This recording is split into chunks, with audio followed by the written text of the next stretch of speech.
Hola, bienvenidos a Forindo, formación integral y de innovación docente. Es un canal que busca reflexionar sobre el quehacer educativo, los procesos epistémicos y los obstáculos que se derivan de este quehacer que día con día tenemos frente a nuestras aulas. Es un honor para mí el estar en comunicación con ustedes, esperando que sea de su agrado y que de alguna forma nos permitamos establecer un diálogo donde podamos enriquecer cada día nuestro quehacer educativo, siempre en beneficio de nuestro país, de nuestra nación y de todos aquellos jóvenes y niños a los cuales para nosotros siempre va a ser la prioridad en todos los sentidos de la palabra. Bienvenidos a esta disertación. Hola, muy buenos días, bienvenidos a Forindo, formación integral y de innovación docente. Es para mí un gusto volver a estar aquí con ustedes y bueno, quiero plantear algunos puntos que son sumamente importantes dentro del proceso triádico que de alguna forma les he tratado de transmitir, que corresponde a lo que viene siendo la diferencia entre educación, instrucción y adiestramiento. En esta ocasión voy a colocar como punto central el adiestramiento, ya que a partir de ahí nosotros podemos considerar los otros dos procesos, que es el de instrucción y el de educación. Pero si no existe adiestramiento, pues no podemos nosotros trabajar los otros dos aspectos que también son fundamentales en el proceso de construcción de conocimiento. Bien, como les iba comentando, uno de los principales problemas a los cuales nos enfrentamos en nuestra práctica docente y que es muy común es al proceso de disciplinar a los jóvenes o a los niños que tenemos enfrente de nosotros. Normalmente nosotros no podemos dar una instrucción o un proceso de instrucción, ni tampoco podemos generar un proceso de educación. Como comentaba en otros videoclips, los tres elementos son fundamentales en la construcción del conocimiento, pero nosotros indudablemente el hecho de que tomemos en consideración lo que es el adiestramiento como un proceso donde la disciplina y la conformación de hábitos de trabajo y de estudio son fundamentales, pues generan de alguna forma las condiciones propicias para que se pueda descentralizar tanto contenidos curriculares, que sería la parte instruccional, como los procesos de formación integral de principios éticos para la construcción en un amplio sentido humano de derechos fundamentales del hombre. Y sobre todo porque también nos permiten tener o construir un paradigma hacia la vida o hacia las formas de convivencia social que de alguna forma estamos buscando. Ahora bien, parte de los principales problemas que nosotros hemos observado o que yo he observado en el transcurso de mi práctica docente son los siguientes. Voy a colocar un pequeño mapa mental y a partir de ahí vamos a identificarlos. Estos son muy comunes, sobre todo en lo que respecta a los jóvenes. Vamos para allá. Algunos de los obstáculos a los cuales comúnmente nosotros nos enfrentamos son los siguientes. Esta es una percepción general sobre los principales obstáculos epistemológicos en la construcción de un pensamiento científico, sobre todo en el adolescente, pero se aplica indudablemente a otros niveles escolares. En un primer lugar, tenemos que existe una resistencia a la comunicación y a establecer vínculos consensuales o prospectivos. ¿Qué es un vínculo? Es una relación que existe entre el docente y el discente. Es una relación personal, es una relación hasta cierto punto con una intimidad pedagógica y didáctica que permite descentralizar sobre todo contenidos curriculares, pero también establecer perspectivas para la vida hacia un futuro alterno que se tenga con ellos. También he observado que existe una resistencia a la disertación o al ejercicio del pensar, inhibiendo o creando sabotajes áulicos. ¿Qué es un sabotaje áulico? Un sabotaje áulico es cuando un joven, de manera intencionada o no intencionada, genera algunos distractores dentro de los procesos de descentralización curricular o de construcción del conocimiento en cada una de las actividades que el docente haga. También encontramos una resistencia a la información y a procesos de construcción del conocimiento. Cualquier tipo de información que le hacemos llegar, indudablemente existe como un mecanismo de defensa y de rechazo o de no aceptar dicha información. Por lo regular existen muchos distractores y no se permite tratar de obtener más información. ¿Es importante la información? Definitivamente, porque lo que permite pensar a un individuo, disertar o construir un nuevo conocimiento es la capacidad que va a tener para poder contrastar diferentes ideas en torno a un fenómeno de estudio. También existe una gran resistencia a la incorporación lingüística de áreas disciplinarias o científicas.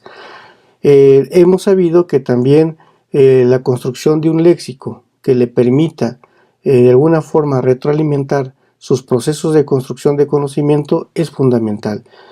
Vuelvo a repetir esta frase de Wittgenstein, donde nos dice que los límites de nuestro lenguaje son también los límites de nuestro mundo. Y también Urban, como lingüista, también lo plantea. Y bien, otro de los puntos es una resistencia al orden, generando en cualquier momento indisciplina en ausencia de la figura de una autoridad.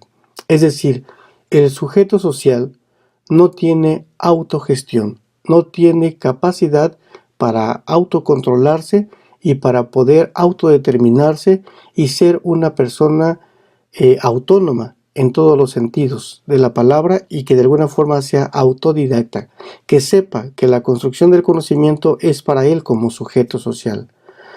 Y bueno, otro de los aspectos que tenemos es una resistencia al control por parte de una autoridad, generando acciones de rebeldía implícita en expresiones corporales, orales o de acción. Se ve reflejado, sobre todo cuando estamos en la descentralización curricular. Existen en un conjunto de 15, 30, 40, 50 alumnos, cada uno tiene una individualidad. Solamente la homogenización de actividades puede generar un estado aparente de tranquilidad en todos ellos, pero no significa que lo tengamos controlado. De alguna forma estamos haciendo una represión áulica en cada uno de los jóvenes, sin desarrollar lógicamente su capacidad de creatividad o de espontaneidad que van a tener en el proceso de construcción de conocimiento. Pero esta resistencia sí existe. También tenemos una resistencia a la sistematización de la información, basada en la organización y especificación del uso de los vocablos conforme al área de estudio. Es bien sabido que los jóvenes, en la incorporación lingüística que debería tener de las áreas disciplinarias del conocimiento humano, normalmente no lo están haciendo. Nos está ganando quizás estos medios masivos de comunicación, donde existe un léxico o un vocabulario implícito en la jerga de comunicación y en el coeficiente de comunicabilidad que tienen los jóvenes y nosotros como personas adultas, pero no permite de alguna forma que tengamos una incorporación lingüística. Normalmente, cuando un joven tiene una incorporación lingüística propia del área disciplinaria, se ve rechazado inmediatamente por el grupo social al cual pertenece, de tal forma que empieza a ser marginado y empieza a ser adjetivado con ciertas expresiones que normalmente siempre genera un rechazo hacia la conformación de un lenguaje propio de las áreas disciplinarias o propio del pensamiento científico. Nos gana mucho la idiosincrasia de origen. También existe una resistencia al arte, concebido como la capacidad de realizar acciones académicas con esmero, pulcritud, estética, paciencia y perfectibilidad. En términos coloquiales, somos mal hechos. no nos permitimos hacer las cosas con calma. Quizá tenga que ver con este sistema de mercado mal encausado, donde lo que importa es entregar un producto y no importa cómo. Pero la realidad es que hace falta perfeccionarnos, hace falta hacer las cosas con esmero, con amor, con esa pulcritud que en términos de mercado es lo que hablaríamos con eficacia, con eficiencia y con calidad. Pero esto no tiene que ver forzosamente con los hábitos del sujeto social, sino que tiene que ver sobre todo porque se ve como consecuencia de esta dinámica social en la cual nosotros estamos inmersos, donde todo lo tenemos que hacer con una rapidez, pues todos nos piden rápido y todos nos lo piden de manera inmediata y también nos lo piden con cierta calidad. La verdad es que la calidad siempre debe ir acompañada de la paciencia. Eso es lo que nos ayuda en la conformación de procesos cada día pues más complejos. Otra resistencia que también encontramos es al cambio a los procesos que lo integran, generado por pensamientos esquemáticos. ¿Qué es un pensamiento esquemático? Es repetir esquemas una y otra vez sobre cierta conformación de lo que se nos ha dado por cultura. Romper un esquema es una estructura lógica de pensamiento de cómo el sujeto ve las cosas. ¿Y por qué las ve así? Porque toda su vida así lo ha hecho.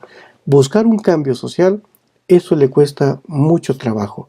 Y nos cuesta mucho trabajo a todos, definitivamente a todos. Transformar una forma de pensar en otra distinta a la que estamos acostumbrados es un gran desafío. Yo creo que ese es el desafío de enseñar a pensar. Otra resistencia es al equilibrio emocional, sujetando sus actitudes en actos de supervivencia instintivas y pulsionales. El proceso de racionalización lo dejan a un lado. Es el último de los casos que se está cultivando. Recuerden ustedes que la voluntad humana tiene 3 elementos fundamentales en los cuales se manifiesta. Lo hace por instinto, lo hace por pulsión y lo hace por razón. Los 3, vuelvo a repetir, son dialécticamente necesarios, pero en el sistema social en el cual vivimos, pues nos está ganando demasiado, ni siquiera el instinto de supervivencia, nos está ganando mucho la pulsión. La persona o nosotros actuamos con demasiada pulsión, nos vemos muy impulsivos en cada acción que nosotros tenemos. Es este conjunto de emociones que emergen de manera insustancial y que no nos permite construir racionalmente los procesos que vamos a descentralizar. Y también inhibe, sobre todo, ciertos proyectos que a mediano, largo o corto plazo nosotros tenemos. También tenemos una resistencia a la fatiga física, limita las acciones a un estado de confort y estatismo. Todo aquello que tenga que ver para romper el confort en el cual vive el sujeto social implica que no sea capaz de tratar de superar esos procesos.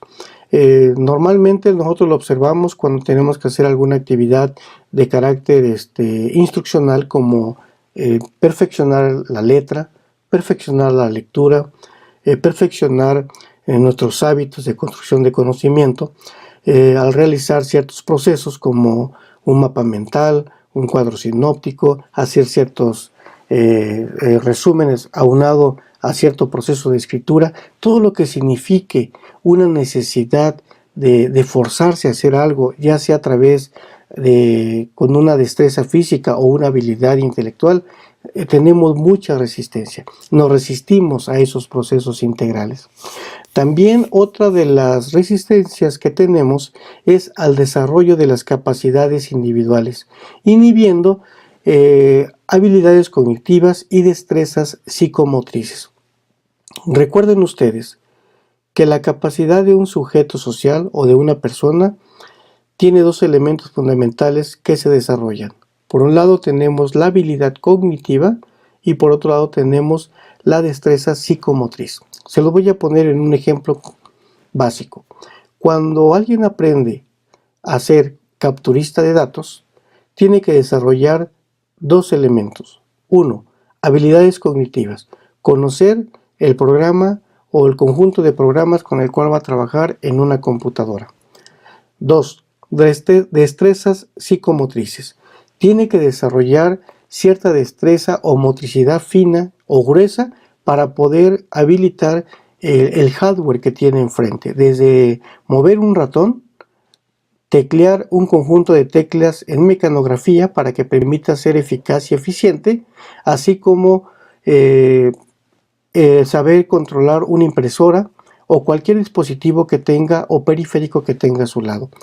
Cuando tú aunas los dos, tanto la habilidad cognitiva, que es el conocimiento del hardware y el software que tienes enfrente, junto con la destreza motriz que tú desarrollas, cuando tú lo juntas, te conviertes en una persona que eres capaz en este proceso como capturista de datos.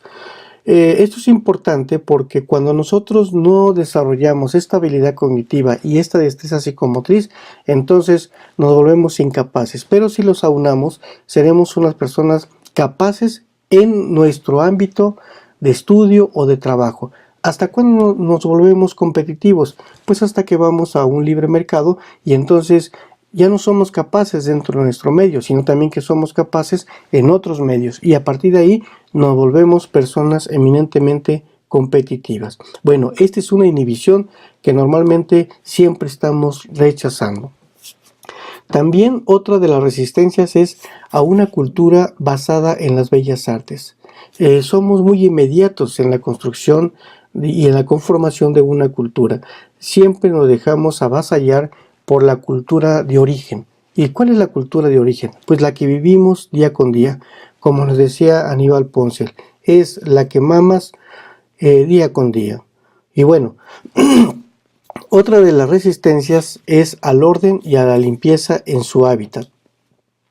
Normalmente, en el caso que me ha tocado presenciar en telesecundaria, que es un nivel muy diferente a otros niveles, pero vuelvo a repetir, son muy homólogos en muchas situaciones, es que existe esa resistencia a la construcción de buenos hábitos y a la construcción de una buena higiene y a tener una presencia frente a una relación social.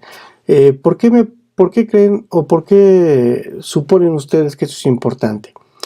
Bueno, es importante porque si nosotros estuviésemos en cierto círculo social, idiosincrásico, y vamos a permanecer siempre ahí, el individuo no presentaría conflictos. Pero cuando nosotros decidimos integrarnos a un proceso de construcción de conocimiento y buscamos salir de ese medio hacia otros medios, entonces ahí entra una contradicción. El individuo no se siente capaz de poder estar en otros medios y esos desafíos le generan pues un rechazo, sobre todo al convivir con otras personas. Pasa inclusive hasta cuando se casan o cuando nos casamos.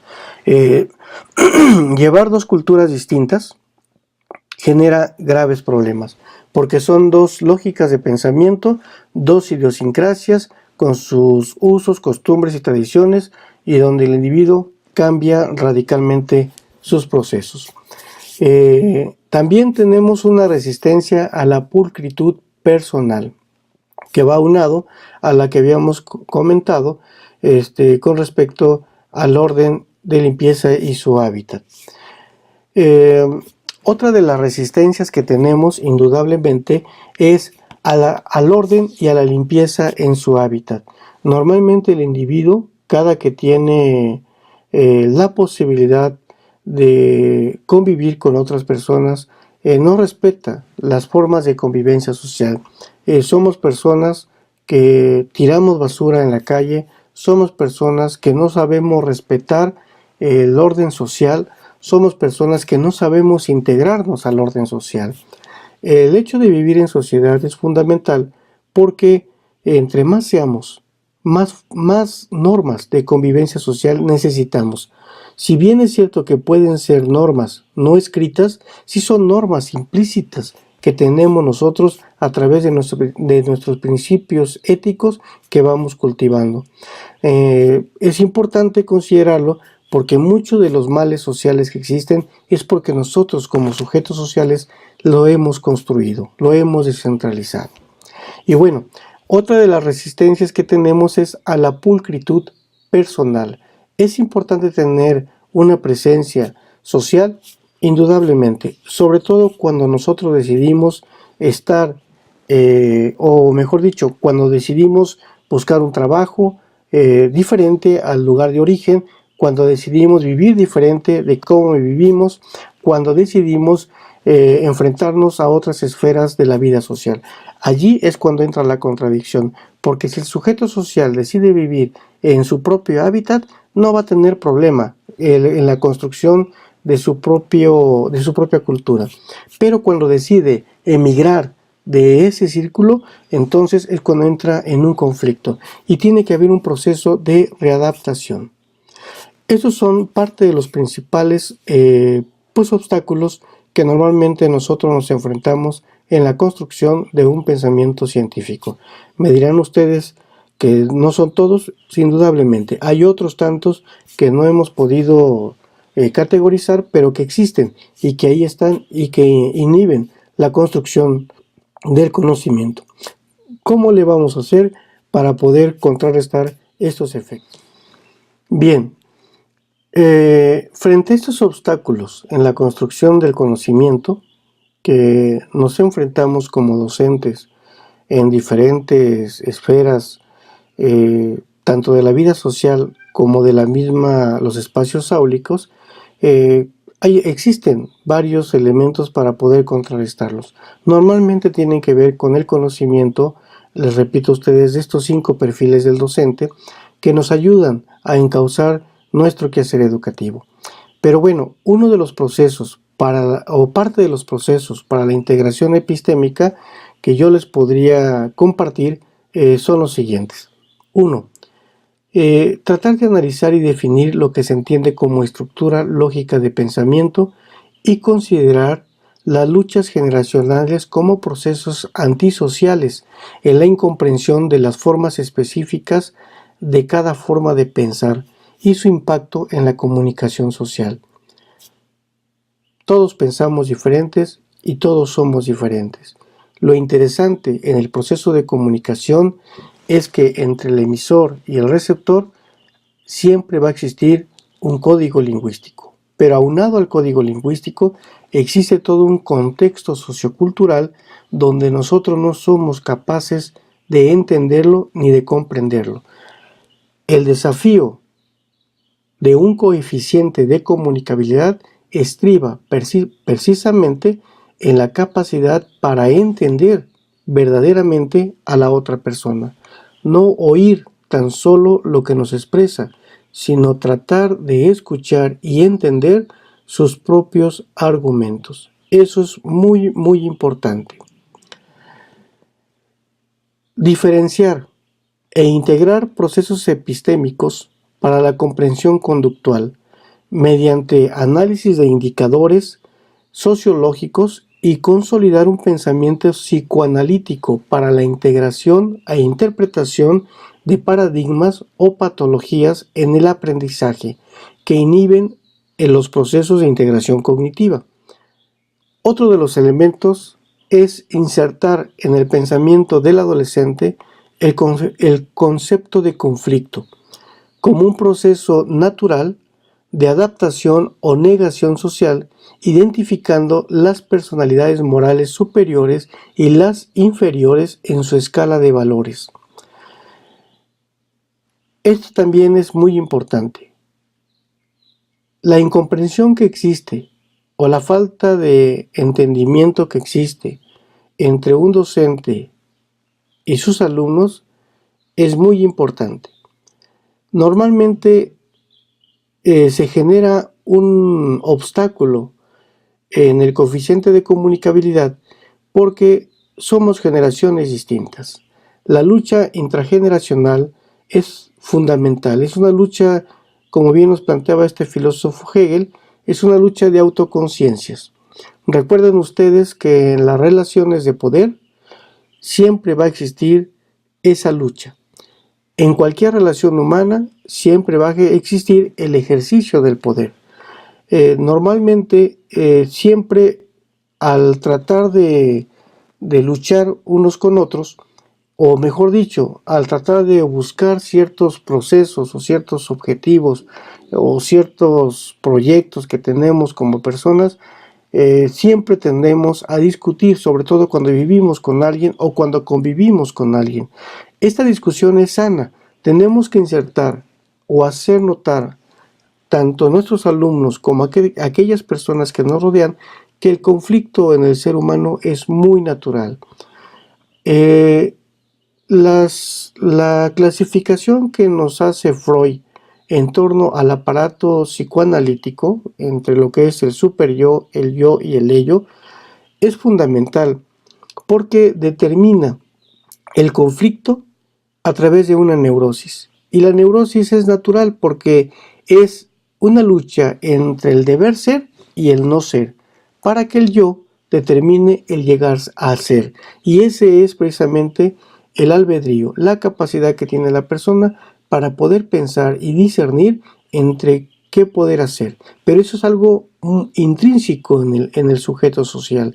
Es él quien tiene que dirimir cuál va a ser su acción. Pero hacer consciente al estudiante sobre este proceso que está viviendo es muy importante.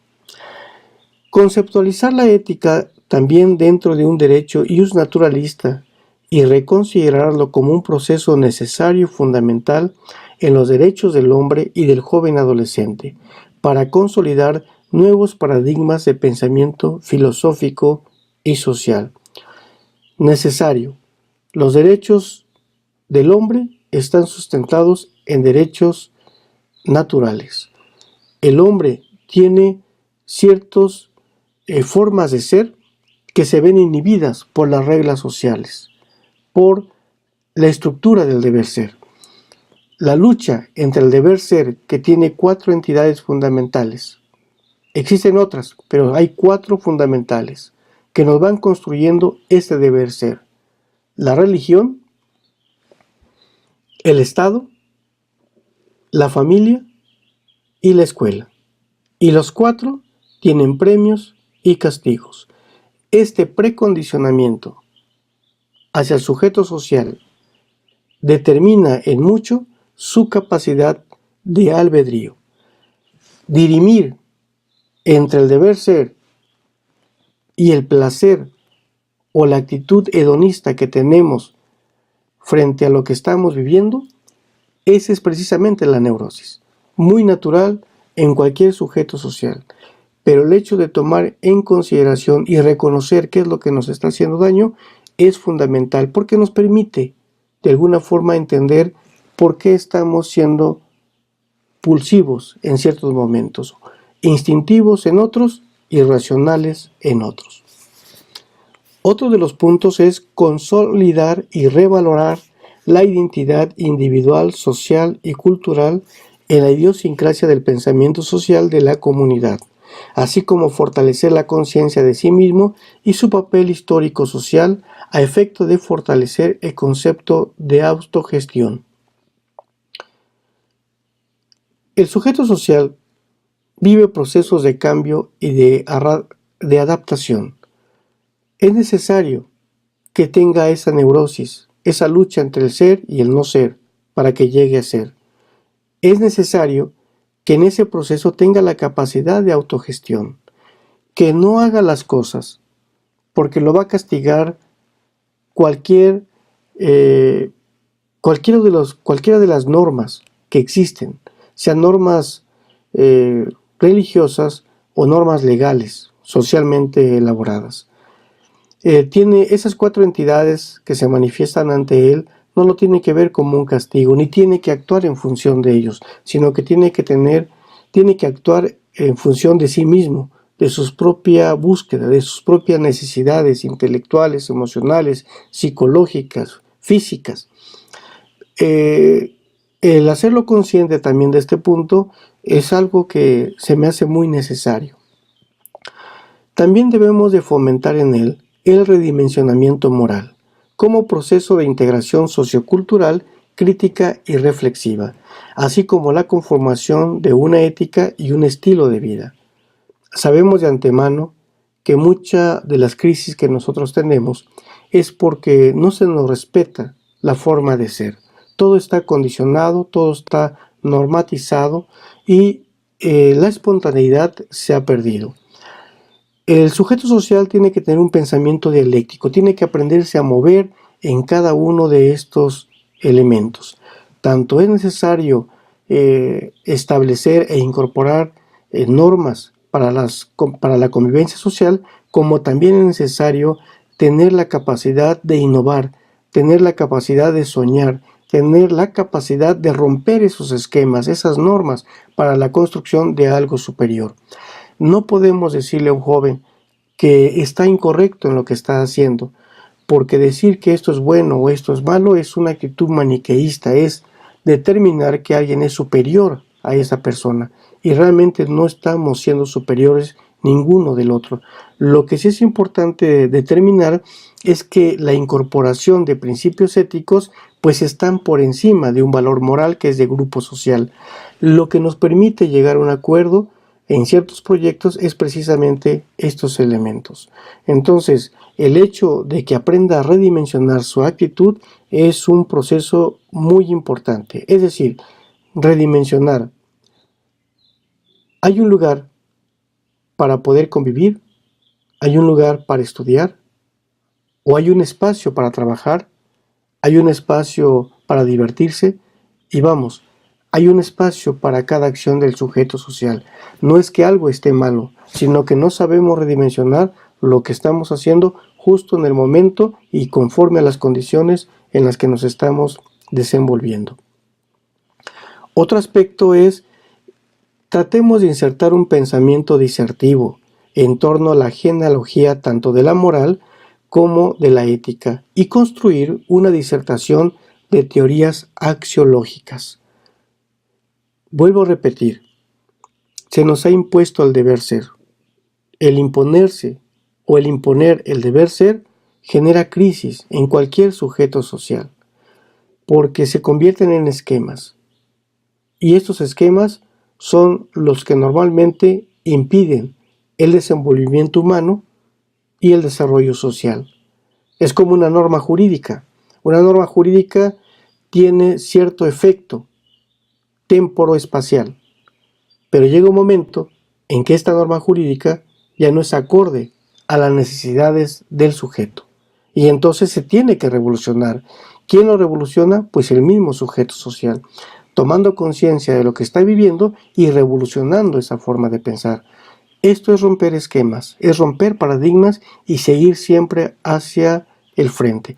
Hay que hacer conscientes a los jóvenes y a los niños de que eso es un proceso natural, de que un niño, por ejemplo, cuando está cuestionando, cuando está preguntando ¿y por qué esto? ¿Y por qué aquello? ¿Y por qué lo otro? Es precisamente porque él tiene todavía ese pensamiento dialéctico que le hace dudar de lo que está viviendo. Eso es la construcción dialéctica del conocimiento, y eso nunca se debe de olvidar. Otro de los aspectos es que debemos redimensionar los conceptos de libertad y justicia en un marco jurídico, en un Estado de Derecho, con posibilidades de reconceptualizar los valores sociopolíticos, tales como la legalidad y la legitimidad, bajo una percepción filosófica de su entorno socioeconómico, cuyos conceptos nos dan la certidumbre de aceptar o no lo que denominamos autoridad moral, y cuyo impacto psicológico nos llevaría a entender al concepto de rebeldía. La rebeldía es una acción necesaria que todo sujeto social sano debe tener. Y hablo de sano porque existe un equilibrio entre el deber ser y el placer o el ello, donde el yo se manifiesta como en esa capacidad que va a tener para determinar su libre albedrío. La libertad que va a tener es precisamente la de manifestarse. Esta manifestación natural, vuelvo a repetir, es lo que permite, es el motor que nos permite ir de un lugar a otro, es lo que nos impulsa como ser social. Entonces, Inhibirlo implicaría definitivamente erradicar las capacidades de pensamiento en un sujeto pues racional. Estamos inhibiendo la razón en ese sentido. Por otro lado, fortalecer la capacidad de análisis ontológico a efecto de identificar el rol social en el que está inmerso, su capacidad de poder como expresión de su voluntad y su concepción de valor dentro de un macro y microeconomía global. Es decir, tenemos que hacerle entender o transmitirle a este joven o a este niño que él tiene la capacidad para poder hacer lo que él quiera, pero que entienda que el ejercicio de su voluntad, el poder que él tiene impacto, y tiene un impacto social, tiene un impacto familiar, y él debe de ser consciente de esa capacidad de poder, porque todos tenemos poder, y todos generamos luchas de poder. Lo interesante de este poder es que, como lo decía Bodino, es esta soberanía que emerge para determinar y manifestar lo que nosotros queremos hacer. Lo importante de vivir en sociedad es que tenemos que llegar a ciertos consensos ideológicos, filosóficos y sociales, de tal forma que lleguemos a ciertos acuerdos. Los acuerdos no necesariamente tienen que, como consecuencia, establecer una normalización en ese estado de convivencia social. Es decir, no necesariamente nos va a determinar que estamos bien con lo que estamos haciendo. Posiblemente tengamos diferencias, pero estamos viendo antes de nuestra propia individualidad el bien común.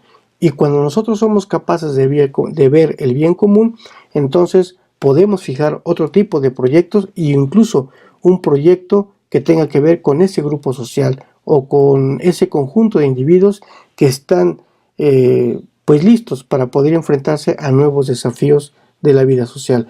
Por eso el reflexionar el qué eres, hacia dónde vas, qué buscas, a qué grupo social quieres pertenecer es muy importante.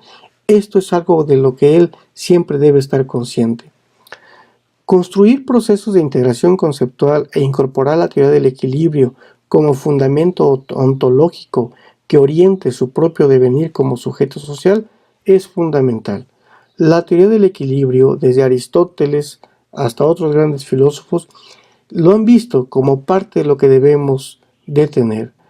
Es decir, si yo tengo el superyo, que es el deber ser de lo que se me está imponiendo, o de lo que yo debo, o cómo debo ser, y el ello, que es el placer que me permite sentirme vivo, la lucha entre los dos es fundamental, pero no significa que uno sea mejor que el otro, significa que los dos son parte de un equilibrio.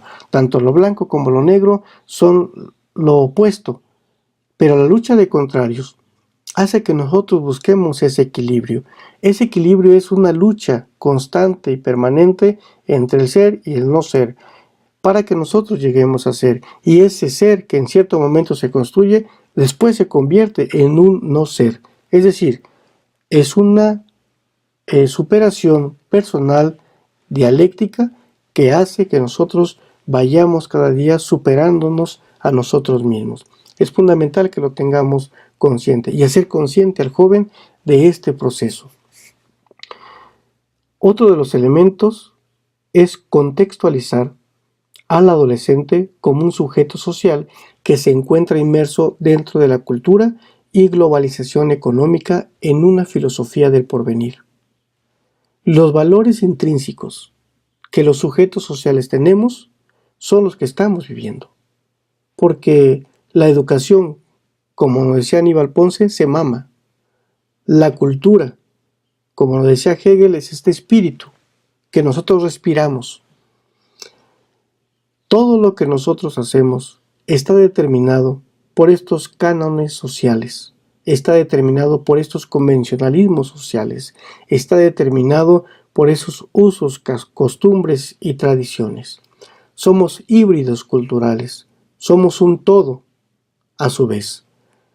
Ser conscientes de los valores intrínsecos a los cuales o de los cuales emergemos es fundamental, porque aquí es donde se aplica la máxima socrática: conócete a ti mismo. Conoce la estructura lógica de pensamiento que tienes, para que de esa forma pues puedas relacionarte con los otros y tratar de observar pues a dónde vas a caminar. Bien,